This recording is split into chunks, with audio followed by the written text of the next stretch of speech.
അപ്പോസ്തലപ്രവൃത്തികൾ 2:24. ദൈവമോ മരണപാശങ്ങളെ അഴിച്ചിട്ട് അവനെ ഉയർത്തെഴുന്നേൽപ്പിച്ചു. യേശു കർത്താവിനെ പിതാവായ ദൈവം ഭൂമിയിലേക്ക് മാനവരാശിയുടെ രക്ഷയ്ക്കായി അയച്ചു. യേശു കർത്താവ് ദൈവത്തോടുള്ള സമത്വം ഒഴിച്ചു മനുഷ്യത്വം പ്രാപിച്ചു. ഈ ഭൂമിയിലെ പുത്രൻ്റെ ദൗത്യം പൂർത്തീകരിച്ചപ്പോൾ മരണത്തിൻ്റെ ആ കയറുകളെ അഴിച്ച് തൻ്റെ ആത്മാവിനെ പുത്രൻ്റെ ഉയർപ്പിനായി ശക്തിയായി വ്യാപരിപ്പിച്ചു. പുത്രൻ ഉയർത്തെഴുന്നേറ്റു. ഈ ഭൂമിയിലേക്ക് വന്ന പുത്രൻ തമ്പുരാൻ മനുഷ്യനായി മരിക്കണമായിരുന്നു. എന്നാൽ മാത്രമേ ആത്മശക്തിയാൽ ഉയർത്ത് അനേകരുടെ ഉയർപ്പിനൊരു മുന്നോടിയായി തീരുകയുള്ളായിരുന്നു. പലപ്പോഴും ഈ ലോകവും പിശാചുമൊക്കെ നമ്മെ പല പാശങ്ങളാലും കെട്ടാറുണ്ട്. വേദനകളും ദുഃഖങ്ങളും നിരാശകളുമൊക്കെ ആകുന്ന പാശങ്ങൾ നമ്മെ വരിഞ്ഞു മുറുക്കാറുണ്ട്. രോഗങ്ങൾ, അസമാധാനം, അരക്ഷിതാവസ്ഥ, ഇങ്ങനെയൊക്കെ പലവിധമായ കാര്യങ്ങളാകുന്ന കയറുകൾ കൊണ്ട് നമ്മെ കെട്ടിയിടാറുണ്ട്. നമ്മൾ കെട്ടപ്പെട്ടു പോയാൽ ആ കെട്ടഴിയാതെ നമുക്ക് മുന്നോട്ട് പോകുവാൻ സാധ്യമല്ലല്ലോ.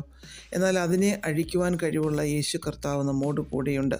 പിതാവ് മരണത്തിൻ്റെ പാശങ്ങളെ അഴിച്ച് പുത്രനെ ഉയർത്തെഴുന്നേൽപ്പിച്ചത് നമ്മുടെ ജീവിതങ്ങളുടെ മേലുള്ള പിശാച്, ലോകം, മനുഷ്യർ ഒക്കെ പലവിധമായ രീതികളിൽ കെട്ടിയിരിക്കുന്ന കെട്ടുകളെ അഴിച്ച് നമ്മെ സ്വാതന്ത്ര്യത്തിലേക്ക് നയിക്കുവാനും നമ്മുടെ ലക്ഷ്യത്തിലേക്ക് ഓടുവാൻ നമ്മെ സഹായിക്കേണ്ടതിനുമാണ്.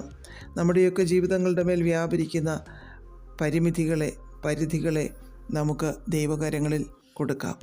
ദൈവം അതിൽ നമുക്ക് സ്വാതന്ത്ര്യം നൽകുവാൻ ഇടയായിത്തീരും.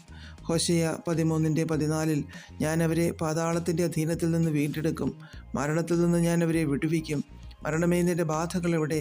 പാതാളമേ നിൻ്റെ സംഹാരം എവിടെ? എനിക്ക് സഹതാപം തോന്നുകയില്ല എന്ന് നാം വായിക്കുന്നു. നമ്മെ വിടുവിക്കുന്ന ഒരു പിതാവ് നമുക്കുണ്ട്. സർവശക്തനായ ദൈവം നമ്മെ വിടുവിക്കുമെന്ന് പറഞ്ഞാൽ പിശാചിൻ്റെ ബാധകളിൽ നിന്നും അവൻ്റെ സംഹാരത്തിൽ നിന്നും ആ വിഷമുള്ളിനെ തകർത്ത് നമ്മെ വിടുവിക്കുക തന്നെ ചെയ്യും. നാം വളരാതെ ഇരിക്കുവാൻ, ഉയരാതിരിക്കുവാൻ, നമ്മുടെ ആത്മീയ യാത്രയെ തകർക്കുവാൻ ഒക്കെയാണ് ഇങ്ങനെ നമ്മൾ കെട്ടപ്പെടുന്നത്. എന്നാൽ ആ കെട്ടിനെ അഴിക്കുവാൻ കഴിവുള്ളവനാണ് യേശു ക്രിസ്തു. യേശു കർത്താവ് ഒരിക്കൽ അഴിച്ചാൽ അത് പിന്നീട് ആർക്കും കെട്ടുവാൻ സാധിക്കില്ല.